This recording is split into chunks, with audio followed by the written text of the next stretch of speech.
I feel very lucky that we have such an amazing public museum that's in the same building as some of our research museums.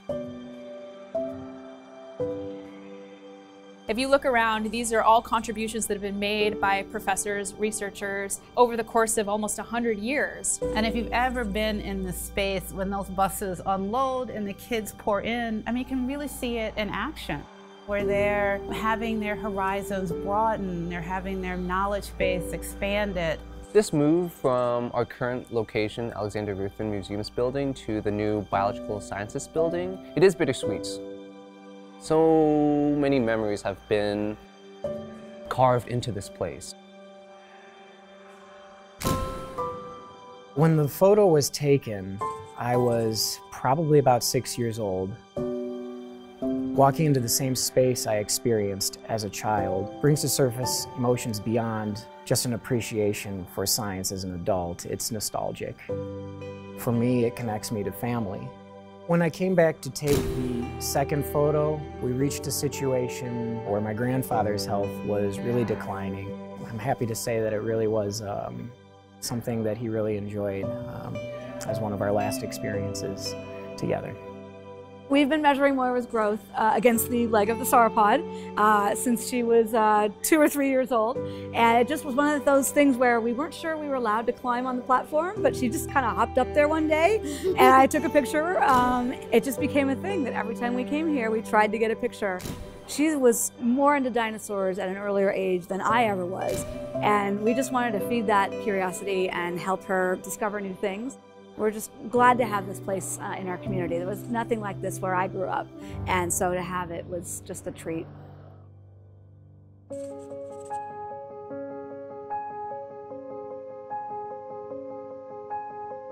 We have a great opportunity in the Biological Science building to collaborate more closely with scientists, to involve students more in the work that we do, and to really connect the public with the research that's going on at the University of Michigan. People who enjoy the museum in its current state, I think, will be blown away when they see what the re-envisioned museum looks like in the new building. I'm really looking forward to when I walk into the East Atrium of the new facility, seeing the familiar mastodons there in an unfamiliar space. So even though my grandfather is gone, all of these experiences that represent our time together are going to live on. Another really stunning experience at the new museum will be to see how we display our ancient whale skeletons. They'll be hanging in the large atrium space as people enter the museum. It'll be really a dramatic scene as the Basilosaurus is chasing down the Dorodon in front of it. So one reason I'm excited about the new cafe is that I think when you go and visit a public museum, most of them have a place to get some food, especially if you're bringing a group of school children to come visit. There has to be a place for them to eat. And also for the researchers to come and interact with the public in the same place. We will also be getting food, and so it'll be a great place for spontaneous conversations to occur. And in that space, we're going to put a display, and it'll include several different animals who are all hunting for their lunch. So with the new state-of-the-art planetarium and dome theater, people can expect state-of-the-art technology. We're going to be moving and upgrading to Digistar 6. And we also have extremely comfortable seating, and they're all at a tilt as well. And we're going to have almost twice the amount of seats that we had before. As a researcher, one thing that we try to emphasize is how we interact with the public about the kinds of research that we do.